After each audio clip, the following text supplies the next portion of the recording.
Good morning, dear students. Welcome back to the class. Hope you all are safe. So stay home and be safe. We have been dealing with Albert Camus' Nobel Prize acceptance speech for the last 3 classes. Today we are winding up that chapter by discussing the major question and answers. So let's go through the major aspects in this chapter basically. Why did Camus feel shocks and inner turmoil on knowing about the Nobel Prize to be given to him? I think we discussed this, we had begun this speech by saying that particular aspect. What was his feeling regarding accepting this great honorary award in the history? He was really feeling happy, definitely, as well as excited, as well as a kind of embarrassment or disappointment was with him. What was that? He received this honor at a time when other Europeans, other writers in Europe, among them the very greatest, are condemned to silence. He may be referring to, or in an interview he says that it is André Malraux, his fellow friend and companion, a French novelist. He felt, Albert Camus felt that this friend is more eligible than him. He was a deserving person than him. So that made him to say like this: there are other writers in Europe who are condemned to silence, and among them, me, whose work is still in progress and who is very young. As we mentioned, he was the second youngest recipient of Nobel Prize in literature. That it was Rudyard Kipling who had won it for the first time, being a young recipient of it. He was the second one. So he is still young. ഇത്രയും വലിയ honorary award തന്നിട്ട് എന്നെ ഇങ്ങനെ മാറ്റി നിർത്താൻ പോവുകയാണോ നിങ്ങൾ എന്നുള്ളൊരു ചിന്താഗതി അദ്ദേഹത്തിനുണ്ടായിരുന്നു. Still his work is progressing. He still wanted to contribute to the literary world and to the philosophical world through his ideologies, perspectives and art like that. Along with this feeling that he is not a deserving man to receive this Nobel Prize, he was having this sort of disappointment in him, because his country of his birth, that is his homeland, Algeria, it was going through an unending misery. He was referring to the Algerian war, which was they were fighting against the French colonists.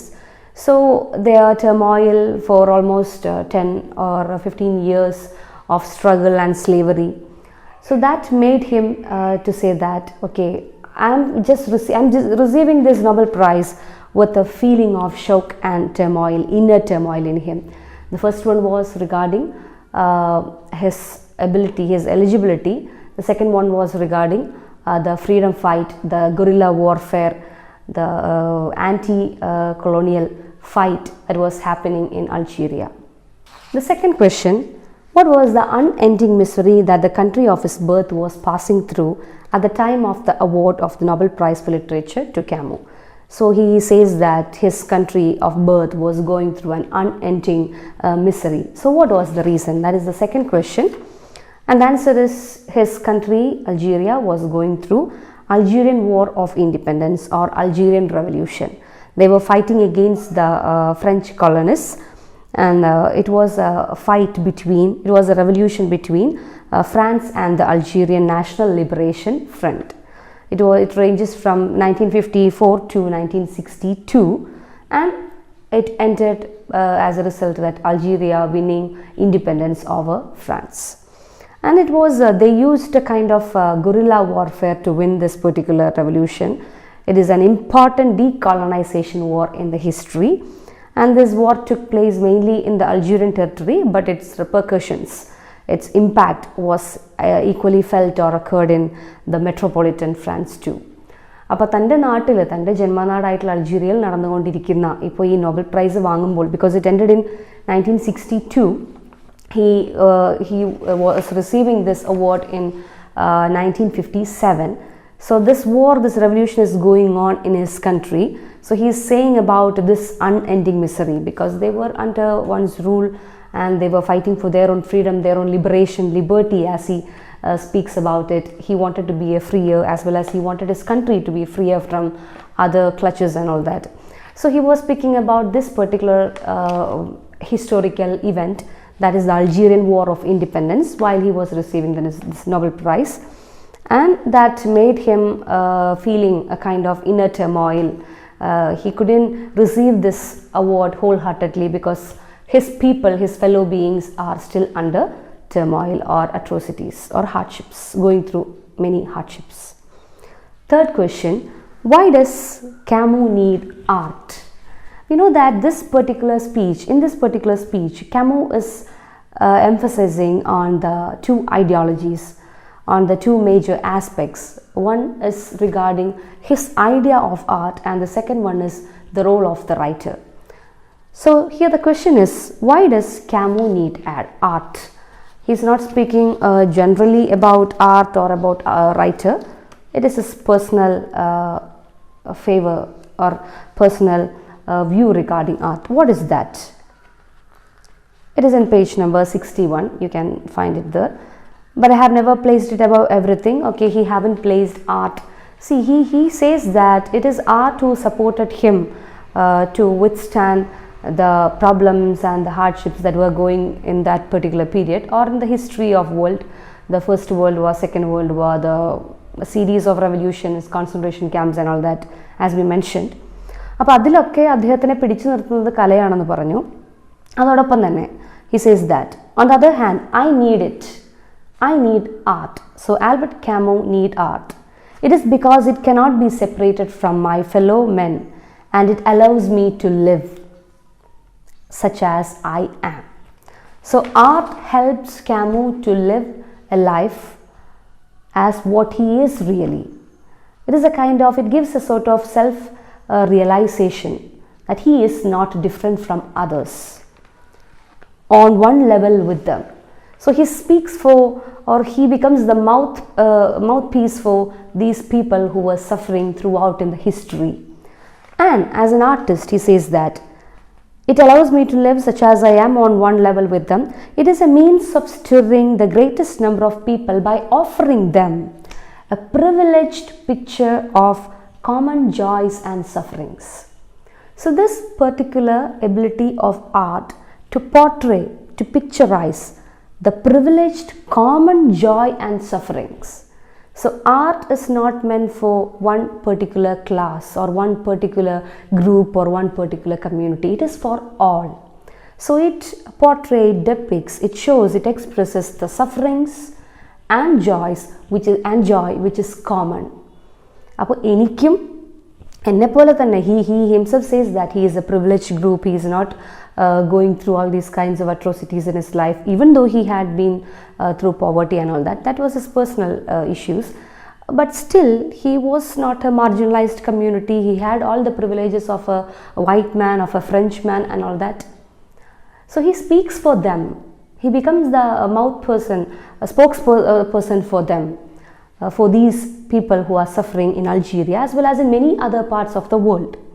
അപ്പോൾ അവർക്കൊക്കെ വേണ്ടി സംസാരിക്കുമ്പോൾ അവരുടെ ഒപ്പം നിൽക്കുന്ന ഒരാളാണ് ഞാൻ.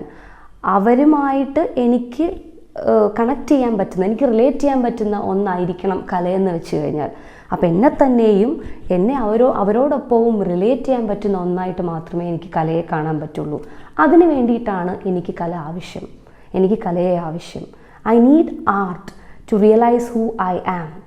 I am not different from them. I am one among them. എന്നുള്ള ഒരു കാഴ്ചപ്പാടിലേക്ക് എന്നെ കൊണ്ടുപോകുന്നത്, എന്നെ പിടിച്ചു നിർത്തുന്നത്, എന്നെ ജീവിക്കാൻ പ്രേരിപ്പിക്കുന്നത് അതെന്താണ്? അത് കലയാണ്. So it is for this particular reason that Camus need art to be himself and to relate himself with others who are suffering.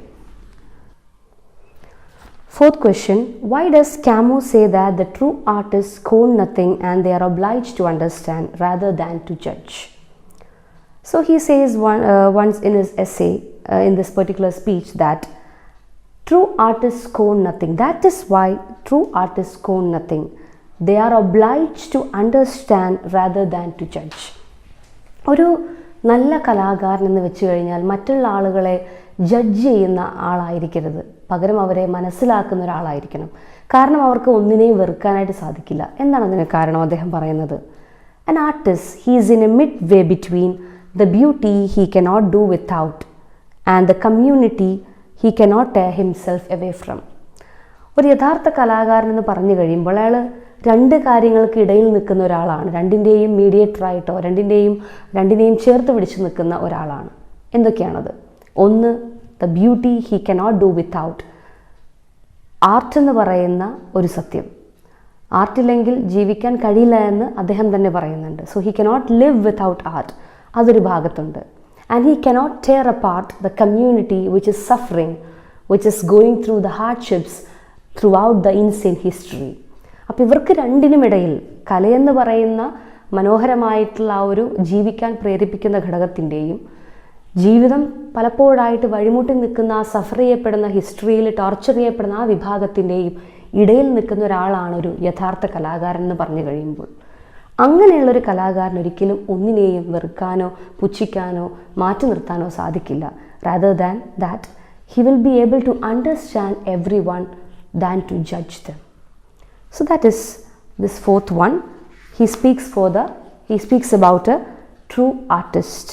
എന്തുകൊണ്ടാണ് ക്യാമു പറയുന്നത് true artists will not scorn anything, they are obliged to understand rather than to judge, because an artist is in the midway between the beauty, the art as well as the community which he couldn't tear himself from. Moving on to the fifth question, when will the writer be alone and deprived of his art? It is in the next paragraph. The writer's role is not free from the difficult duties, by definition he cannot put himself today in the service of those who make history. He says about the duty of obligation of a writer. The obligation of a writer is not to write art which is at the service of those who make history, but should be at the service of those who suffer it. ചരിത്രമുണ്ടാക്കാനായി ശ്രമിക്കുന്ന, രാജ്യവും തൻ്റെ സമ്പത്തും ഒക്കെ വെട്ടിപ്പിടിക്കുന്ന അത്തരം ആളുകൾ, അത്തരം ടിറനിക്കലായിട്ടുള്ള ആൾക്കാരുടെ കൂടെ നിൽക്കേണ്ട ഒരാളല്ല, അവരെ സേവിക്കേണ്ടവനല്ല ഒരു കലാകാരൻ എന്ന് വെച്ച് കഴിഞ്ഞാൽ. ഒരു കലാകാരൻ എപ്പോഴും ദുരിതം അനുഭവിക്കുന്ന ആളുകളെ സഹായിക്കുന്നവനായിരിക്കണം. So he should be, a true artist or a writer should be at the service of those who suffer it.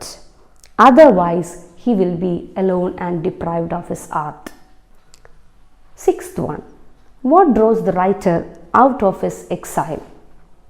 എന്താണ് ഒരു എഴുത്തുകാരനെ ഈ പറയുന്ന ഏകാന്തതയിൽ നിന്നും ഈ പറയുന്ന ഒറ്റപ്പെടലിൽ നിന്നും ഒക്കെ മാറ്റി നിർത്തുന്നത്? എപ്പോഴാണ് അവൻ വിമോചിതനാവുന്നത്? എപ്പോഴാണ് അവൻ ലിബറേറ്റഡായി മാറുന്നത്, ഫ്രീയറായിട്ട് മാറുന്നത്? Armies of tyranny couldn't make him free. It is the silence of an abandoned prisoner. It is the humiliated one who is suffering at the other end of the world. He can free the writer out of his exile, can draw him out of his exile.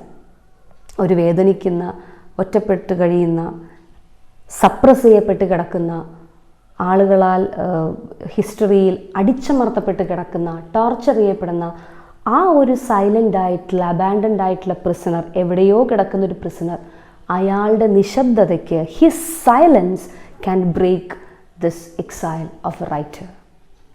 അങ്ങനെ കഴിയുന്ന ഒരു വ്യക്തിയുടെ നിശബ്ദതയ്ക്ക് പോലും ഒരു റൈറ്ററിനെ ഫ്രീയറാക്കാൻ, liberate ചെയ്യാൻ സാധിക്കും.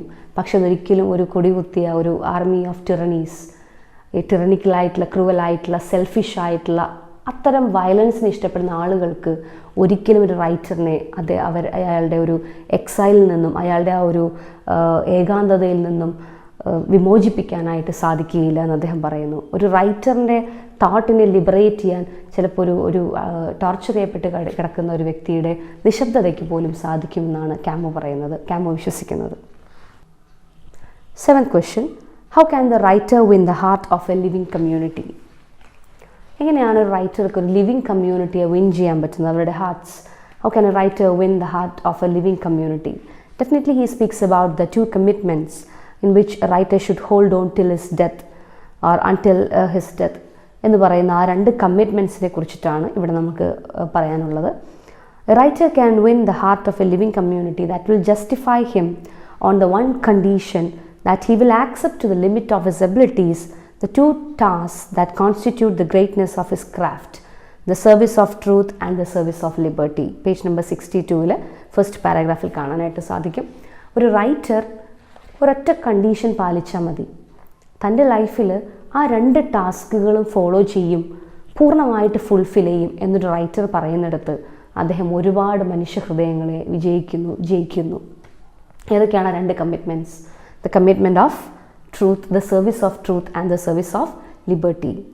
The courage to speaks the truth, to refusal to lie, as well as the resistance to oppression. പ്രതികരിക്കാനും സത്യം, അറിയാവുന്ന സത്യം, the truth that is known to him, സത്യം തുറന്നു പറയാനുള്ള ചങ്കൂറ്റം കാണിക്കുന്നിടത്ത് ആ 2 കണ്ടീഷനും പാലിക്കുമെന്നൊരു റൈറ്റർ പറയുന്നിടത്ത് ഒരുപാട് ഹൃദയങ്ങളെ ഒരു റൈറ്റർ വിൻ ചെയ്യുന്നു. So writer can win the heart only when he fulfills the 2 conditions, the 2 commitments, the service of truth and the service of liberty. Moving on to the next question. What are the 2 commitments in which the nobility of the writer's craft is rooted, as we mentioned? അത് ആ പാരഗ്രാഫിൽ തന്നെ ലാസ്റ്റായിട്ട് നമുക്ക് കാണാനായിട്ട് സാധിക്കും. The nobility of our craft will always be rooted in 2 commitments. Difficult to maintain. Yes, he says it many a times in this speech, through his speech, that it is really a difficult task to follow. എളുപ്പമുള്ള കാര്യമൊന്നുമല്ല അത് ചെയ്യാന്നുള്ളത്. But one should die for it. Which are these 2 commitments? The refusal to lie about what one knows and the resistance to oppression. These are the 2 commitments that lift the nobility of a writer's craft. 9th one. What is the hidden feeling that supported Camus during the 20 years of insane history? 20 വർഷമായിട്ടുള്ള ആ ഒരു ഭ്രാന്ത് പിടിച്ച ചരിത്രം അല്ലേ? എന്താണ് ഭ്രാന്ത് പിടിച്ച ചരിത്രം? 20 വർഷമായി അദ്ദേഹം കണ്ടുകൊണ്ടിരിക്കുന്ന ഈ ഫസ്റ്റ് വേൾഡ് വാർ, അതിൻ്റെ repercussions. When he was just 11 years old, he lost his father in the first battle of Marne, which is a part of the First World War. So അപ്പോൾ അദ്ദേഹത്തിൻ്റെ ആ ഒരു ലൈഫിനെ തന്നെ, ലൈഫ് ജനിച്ച് വീഴുമ്പോൾ തന്നെ അദ്ദേഹം കേൾക്കുന്നതും അനുഭവിക്കുന്നതും അദ്ദേഹത്തിൻ്റെ ഫാദറിന് ഇതുപോലെ തന്നെ ട്രൊമാറ്റിക് ആയിട്ടുള്ള എക്സ്പീരിയൻസ് ഒക്കെ ഉണ്ടാകുന്നുണ്ട്. When he so A persecution and all that. So അപ്പോൾ അദ്ദേഹം ജനിച്ച് വളരുമ്പോൾ തൊട്ടേ കേൾക്കുന്നതും അനുഭവിക്കുന്നതും ഒക്കെ ഈ ഒരു ട്രൊമാറ്റിക് ആയിട്ടുള്ള ഹിസ്റ്ററിയും അതിൻ്റെ വളരെ എഫക്റ്റീവായിട്ടുള്ള, വളരെയധികം ഇൻസെയിൻ ആയിട്ടുള്ള, കറ്റാസ്ട്രോഫിക് ആയിട്ടുള്ള ഇമ്പാക്റ്റും ഒക്കെയാണ്. അപ്പോൾ അതിനെക്കുറിച്ചാണ് അദ്ദേഹം ഇവിടെ പറയുന്നത്. അവിടെയൊക്കെ അദ്ദേഹത്തെ സപ്പോർട്ട് ചെയ്തിട്ടുള്ളത് എന്തായിരുന്നു? എന്തുകൊണ്ടാണ് അദ്ദേഹം ഇത്രയും പ്രശ്നങ്ങൾക്കിടയിലും പിടിച്ചു നിന്നിട്ടുള്ളത്? Definitely it is because of art. But rather than that he says about the hidden feeling to write today was an honor because this activity was a commitment. ഈ എഴുത്തുകാരൻ എന്ന ഒരു, ഞാൻ ചെയ്തുകൊണ്ടിരിക്കുന്ന ഈ ഒരു ജോലി, എഴുത്തുകാരൻ എന്ന പ്രവൃത്തിയെ ഒരു കമ്മിറ്റ്മെൻ്റ് ആയിട്ടാണ് ഞാൻ കണ്ടിട്ടുള്ളത്. Definitely to write is an honor. Being a writer, it is definitely an honor because you honored me with your great achievement and accolade, award. I accept that. But beyond that, beyond being a writer, I'm happy that I am a writer with those 2 commitments. Commitment ആണ്. എഴുതുന്നത് എനിക്ക് സമൂഹത്തോട് ചെയ്യാനുള്ള ഒരു പ്രതിബദ്ധതയാണ് എന്ന് ചിന്തിക്കുന്നിടത്താണ് ഒരു റൈറ്ററിനെ, അദ്ദേഹത്തിൻ്റെ ആ ഒരു റൈറ്റർ എന്നുള്ള ആ ഒരു മോട്ടീവിനെ മുന്നോട്ട് നയിച്ച, അല്ലെങ്കിൽ പിടിച്ചു നിർത്തിയ ആ സീക്രട്ട് മന്ത്ര എന്ന് അദ്ദേഹം പറയുന്നു. So what is it? Page number 62 itself, second പാരഗ്രാഫിൻ്റെ ബിഗിനിങ്ങിൽ നിങ്ങൾക്ക് കാണാം. I have been supported by one thing, by the hidden feeling that to write today was an honor because this activity was a commitment. So writing was a commitment for Camus, and a commitment not only to write, specifically in view of my powers and my state of being, it was a commitment to bear, together with all those who were living through the same history, the misery and the hope we shared. Definitely he speaks about the time in which they had been through. It was a time where people had all those nihilistic attitude. There is no meaning in anything എന്ന് പറയുന്ന ആ ഒരു നിഹിലിസ്റ്റിക് ആയിട്ടുള്ള കാഴ്ചപ്പാടിലും ആ ഒരു കാലഘട്ടത്തിലും തൻ്റെ ഒപ്പമുള്ള ആൾക്കാരുടെ സഫറിങ്ങിനെ മനസ്സിലാക്കി അവർക്കൊപ്പം, together with those who are living through all those sufferings and atrocities, അവരുടെ കൂടെ നിന്ന് സഹിക്കാനുള്ള ആ ഒരു കമ്മിറ്റ്മെൻ്റാണ് ആസ് എ റൈറ്റർ ഞാൻ വിശ്വസിക്കുന്നത് എന്നെ പിടിച്ചു നിർത്തിയ ഹിഡൻ ആയിട്ടുള്ള ഘടകമെന്ന്. That is about this particular question, the 9th one. 10th one, which we can relate with the 9th question itself. What are the convulsions of the time that Camus is talking about? What are the convulsions, the violence, the terror and torture of the time? Definitely he speaks about the impacts of the world wars, First World War, Second World War, and the in-between wars, rebellions, revolutions, bloodsheds, concentration camps, torturing, suffering, sacrificing, everything. There is no point, there is no loophole to think about an optimistic ray of hope. There is no ray of hope at all. ഒരു hope എന്ന് പറയുന്ന ഒരു ചെറിയ കണിക പോലും ഇല്ലാത്തൊരു കാലഘട്ടത്തിൽ ആളുകൾ ജീവിക്കുന്ന ആ ഒരു മെൻ്റൽ പീരീഡിലെ സ്ട്രെസ്സും സ്ട്രഗ്ലിങ്ങിനെയും കുറിച്ചിട്ടാണ് അദ്ദേഹം ഇവിടെ പറയുന്നത്. So that is about the convulsions of my generation in the convulsion of time. So he had been through all these kinds of atrocities. So he speaks about this 20 years of insane historical past which had witnessed the two great world wars, and he speaks about Spanish Civil War, Second World War, the world of concentration camps, a Europe of torture and prisons. So all those atrocities and hardships is what he mentioned by the convulsions of time. What is the quest for legitimacy that the people are engaged in according to Camus? So what is the quest for legitimacy? People are going after, people are seeking something, some reliable, authentic ray of hope. What is it that Camus is talking about, that Camus is speaking about in this particular speech? It is about art. It is about an art that will help people to withstand the catastrophe of the time.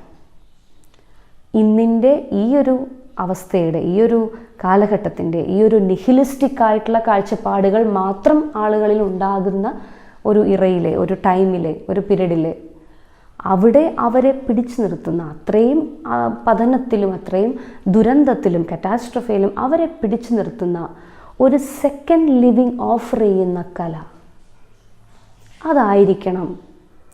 അല്ലെങ്കിൽ ആ ഒരു കലയെക്കുറിച്ചിട്ടാണ്, ആ ഒരു ലെജിറ്റിമസിയാണ് ആളുകൾ അന്വേഷിക്കുന്നത്. അത് കൊടുക്കുന്ന ഒരാളായിട്ട് മാറാനായിട്ട് സാധിക്കണം. അങ്ങനെ സാധിച്ചു എന്ന് അദ്ദേഹം വിശ്വസിക്കുകയും ചെയ്യുന്നു. It is this quest for legitimacy that the people are engaged upon. What is it? The writers as well as. They have to forge, they have had to forge, the writers have had to make, they have to create for themselves an art of living in times of catastrophe in order to be born a second time and to fight openly against the instinct of death at work in our history. So this is a time in which anyone could die, that life is perishable, there is no meaning in living at all എന്നുള്ള ആ ഒരു ടൈമിലാണ് ഇവർ ജീവിക്കുന്നത്. അവിടെയെല്ലാം പിടിച്ചു നിർത്താനായിട്ട്, മനസ്സിനെ പിടിച്ചു നിർത്താനും ആ ഒരു കറ്റാസ്ട്രഫിയെ റിയലൈസ് ചെയ്യാനും, he says that Sisyphus to view Sisyphus being happy. നമ്മൾ സിസീഫസിൻ്റെ കാര്യമൊക്കെ പറഞ്ഞു കഴിഞ്ഞതാണ്. ഒരുപാട് ബുദ്ധിമുട്ടിയിട്ടും ഒരുപാട് കഷ്ടപ്പെട്ടിട്ടും ഈ ഒരു ബോൾഡറിനെ ഏറ്റവും മുകളിൽ കൊണ്ടുപോയിട്ട് അത് ഉരുണ്ട് താഴേക്ക് വീഴുന്ന കണ്ട് എന്താ പറയുക, ഹെൽപ്ലെസ്സായി നിൽക്കുന്ന, ഡിസൊല്യൂഷനായിട്ട് മാറുന്ന ആ ഒരു ഈ ഒരു പീരീഡിൽ ജീവിക്കുന്ന മനുഷ്യൻ്റെ ആ ഒരു മാനസികാവസ്ഥ, വാട്ട് ഈ കോൾഡ് ഇറ്റ് ആസ് അബ്സേർഡിസം. അപ്പോൾ ആ ഒരു അബ്സേർഡിസത്തിലും അദ്ദേഹത്തിന് ഉണ്ടാകുന്നൊരു തിരിച്ചറിവുണ്ട്. He is having a kind of consciousness. Okay, ഞാനെടുത്ത ജോലി മുഴുവൻ വ്യർത്ഥമായി പോയി എന്നുള്ളൊരു തിരിച്ചറിവ് കൊടുക്കുന്നുണ്ടല്ലോ. ആ തിരിച്ചറിവിൽ ജീവിക്കാനുള്ള ഒരു എലമെൻ്റ് ഉണ്ടാകുന്നു എന്ന് അദ്ദേഹം പറയുന്നുണ്ട്. അതുപോലെ തന്നെ ഇവിടെയൊക്കെ ഇവർ ജീവിക്കുന്നത് ഒരു ചത്തതിനൊക്കുമേ ജീവിച്ചിരിക്കുകയില്ല. As T.S. Eliot speaks about life in death and death in life existence, double existence. അപ്പോൾ ആ ഒരു ഡബിൾ എക്സിസ്റ്റൻസിലും ആ മരിക്കുന്നിടത്തു നിന്ന് വീണ്ടും ഉയർത്തെഴുന്നേക്കാൻ, വീണ്ടും ഓരോ തവണ വീഴുമ്പോഴും അതൊന്ന് പിടിച്ചു കയറ്റാനായിട്ട് എന്ത് മാറണം? കല മാറണം, ആർട്ട് മാറണം, ഒരു റൈറ്റർ മാറണം. ആ റൈറ്റർ ചുറ്റുമുള്ളവരെ അതിലേക്കായിട്ട് കൊണ്ടുവരാൻ, അവർക്കൊരു ഒപ്റ്റിമിസ്റ്റിക് വ്യൂ പോയിൻ്റ് കൊടുക്കാൻ പ്രാപ്തരാക്കി മാറ്റുകയും വേണം. അപ്പോൾ ആ ഒരു ക്വസ്റ്റ്യന് പിന്നാലെയാണ് അന്നത്തെ കാലത്തെ ആൾക്കാർ എൻഗേജ്ഡ് ആയിട്ടിരിക്കുന്നത്. അന്നത്തെ കാലത്തെ റൈറ്റേഴ്സ് മറ്റുള്ളവർക്ക് വേണ്ടി പരിശ്രമിച്ചുകൊണ്ടിരിക്കുന്നത്. With holding these two commitments with them, the truth, the service of truth and the service of liberty. So that is about the quest for legitimacy that the people are engaged in, to create art to withstand the catastrophe of the time and to make them reborn the second time. What is the greater task his generation has got to do? What is the greater task his generation has to go to do? He speaks about all the generation in the history who had been or who was striving to create reformation in the world. So he says that each generation, in the next page 63, each generation doubtless feels called upon to reform the world. അപ്പോൾ ഓരോ കാലഘട്ടത്തിലെ ജനതയ്ക്കും ഓരോ വിളിയുണ്ട് ഈ ഒരു ലോകത്തെ മുന്നോട്ട് കൊണ്ടുപോകാനും ലോകത്തെ റിഫോം ചെയ്യാനും മാറ്റത്തിലേക്ക് കൊണ്ടുപോകാനും. But he says that this particular or the generation of mine that having or gone through these 20 years of insane history, we particularly know that our duty is not to reform this world. നമ്മളങ്ങനെ വെറുതെ മാറ്റം ഉണ്ടാക്കിയാൽ മാത്രം പോരാ, പിന്നെ എന്ത് ചെയ്യണം എന്നാണ് അദ്ദേഹം പറയുന്നത്. We have to prevent the world from destroying itself. ഈ ലോകം അതിൻ്റേതായിട്ടുള്ള എല്ലാ മുന്നേറ്റങ്ങളും എല്ലാ കണ്ടുപിടുത്തങ്ങളും all those technical and scientific innovations and developments, they are contributing everything this for a destructive part, not for the development or the welfare of the whole humankind. No, not for that. They are moving on to to an abysmal plight. They are moving on to their own destruction. Self destructive ആയിട്ടുള്ളൊരു മോട്ടീവിലേക്കാണ് ഇന്നത്തെ ലോകം പോയിക്കൊണ്ടിരിക്കുന്നത്. അതിൽ നിന്നും ലോകത്തെ തടയുന്നവരായിട്ട് ആര് മാറണം? ഇന്നത്തെ പ്രസൻറ്റ് ജനറേഷൻ മാറണം. And when he ends that part, he says that it is for them, that for their sacrifice that I am passing on my honor എന്ന് അദ്ദേഹം പറയുന്നുണ്ട്. അപ്പോൾ ഇവിടെ അദ്ദേഹം പറയുന്നത് ഈ ജനറേഷൻ, ഈ പ്രസൻറ്റ് ജനറേഷൻ്റെ ഡ്യൂട്ടി എന്ന് പറയുന്നത് it is not to reform the world. Their duty is a bit challenging. It is greater than that. What is it? Preventing the world from destroying itself. സ്വന്തം നാശത്തിലേക്ക് പോകുന്ന ലോകത്തിനെ അതിൽ നിന്നും തടയുക എന്നുള്ളതാണ് ഇന്നത്തെ ജനറേഷൻ്റെ ഏറ്റവും ഗ്രേറ്റസ്റ്റ് ആയിട്ടുള്ള task to do. Next question, who does Camus dedicate his Nobel Prize? Why? ആർക്കാണ് അദ്ദേഹം നോബൽ പ്രൈസ് സമ്മാനിക്കുന്നത്? To his parents? To Jean-Paul Sartre? No. Then to whom? It's been 34 years that he had completed his elementary studies, his primary school, but he dedicated his Nobel Prize to his favorite teacher who had influenced him. It is Louis Germain. Louis Germain ആണ് അദ്ദേഹം ഈ ഒരു Nobel prize award dedicate ചെയ്യുന്നത് 34 വർഷങ്ങൾക്ക് ശേഷം. അപ്പോൾ അത്ര കൊച്ചുകുട്ടിയായിരുന്നപ്പോൾ we had seen that he had got a he is coming from an impoverished family in which his father died when he was just 11 months old. അപ്പോൾ ഒരു വയസ്സ് പോലും ആയിട്ടില്ല. അത്രയും നന്നേ ചെറുപ്പത്തിൽ അദ്ദേഹത്തിൻ്റെ അദ്ദേഹം മരിച്ചുപോയി in the first battle of Marne during the First World War struggle. And his mother, who was partially deaf and illiterate, and ആ ഒരു പട്ടിണിയിലും ദാരിദ്ര്യത്തിലും അദ്ദേഹം നിന്നിരുന്ന അദ്ദേഹത്തിൻ്റെ അങ്കിളുടെ വീട്ടിലായിരുന്നു, in a very impoverished condition and all that. പ്രശ്നങ്ങളുണ്ട്, അഡ്ജസ്റ്റ്മെൻ്റ് ഒക്കെ ചെയ്ത് അദ്ദേഹത്തിൻ്റെ ബ്രദറും ഉണ്ടായിരുന്നു. And as well as his mother was doing different sorts of job at different Holmes and all that. So ഈ ഒരു കാലഘട്ടത്തിൽ അദ്ദേഹത്തെ ഏറ്റവും അധികം ഈ ഒരു കലയിലേക്കും ഈ ഒരു ഇൻ്റലക്ച്വൽ ആയിട്ടുള്ള തോട്ടിലേക്കും ഒക്കെ ഓഫ് കോഴ്സ് ഇങ്ങനൊരു കഴിവ് ഈ കുട്ടിക്കുണ്ടെന്ന് ആദ്യം തിരിച്ചറിയുന്നത് തന്നെ അദ്ദേഹത്തിൻ്റെ ടീച്ചറായിട്ടുള്ള പ്രൈമറി ടീച്ചറായിട്ടുള്ള ലൂയി ജെർമെയിൻ ആണ്. And he motivated Camus or helped him to win a scholarship to the Algiers lycée. So it is for his primary school teacher Louis Germain that dear Albert Camus dedicated his Nobel Prize, because of his sincere effort, dedication, motivation and influence that had made Camus a greater writer and philosopher. So we got Camus because of this very influential and very dedicated teacher, sincere teacher, Louis Germain. Okay, what exactly is a writer according to Camus? That was the 14th question. According to Camus, a writer should be a person who should restore among the nations a peace that is not servitude, reconcile a new labor and culture, and remake with all men the ark of the covenant. അപ്പോൾ ഒരു writer എന്ന് പറയുന്നത് definitely ഒരു പുതിയ രാജ്യം, പുതിയൊരു സമാധാനപൂർവ്വമായിട്ടുള്ളൊരു ലോകം സൃഷ്ടിക്കുക എന്നുള്ളതാണ്. അതോടൊപ്പം തന്നെ ഒരു പുതിയ തലമുറയെയും പുതിയ സംസ്കാരവും വാർത്തെടുക്കുക എന്നുള്ളതാണ്.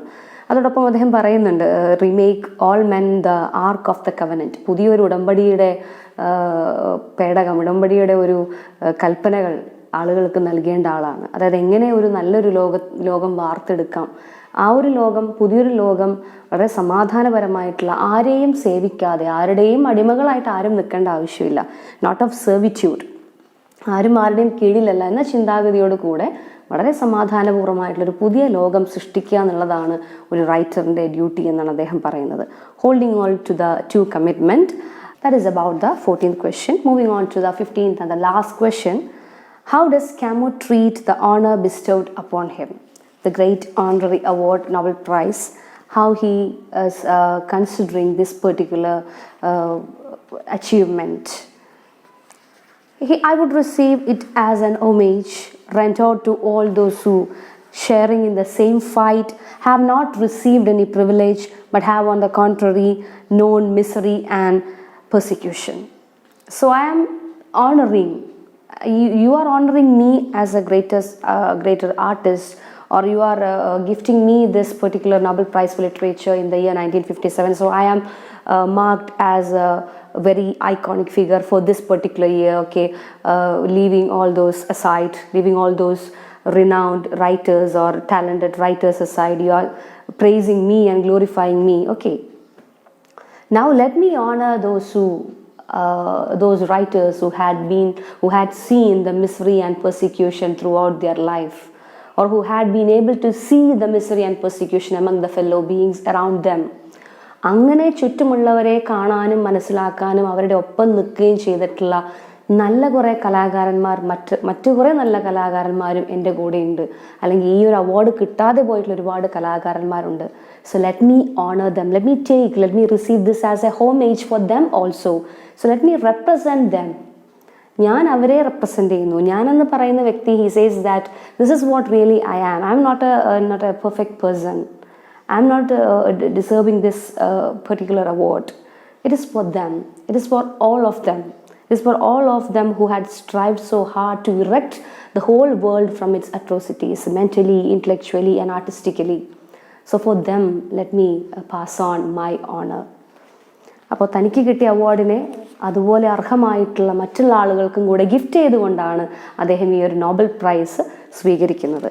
That's all about the basic or simple question and answers given in your textbook. So as a whole, we know that Camus is a person who stood for the humanity.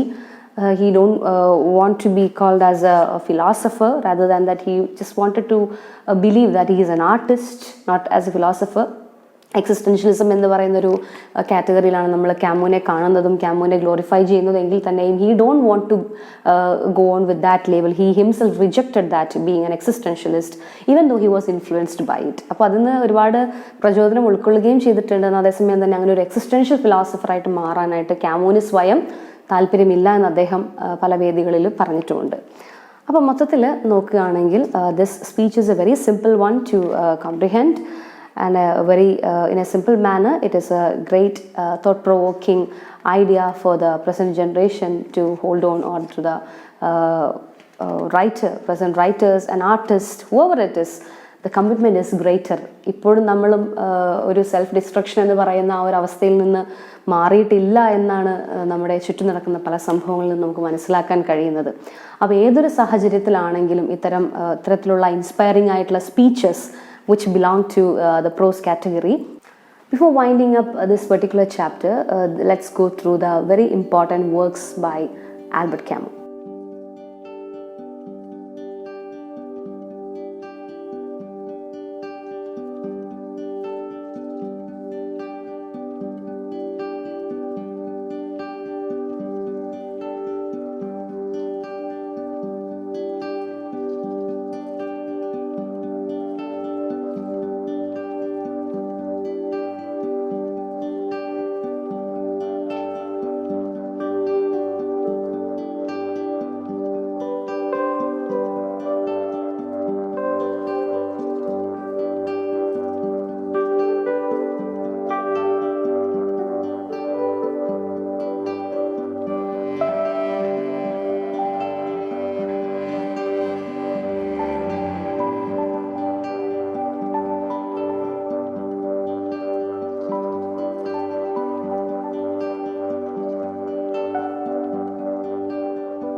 So we had seen Albert Camus for the last 4 or 3 classes.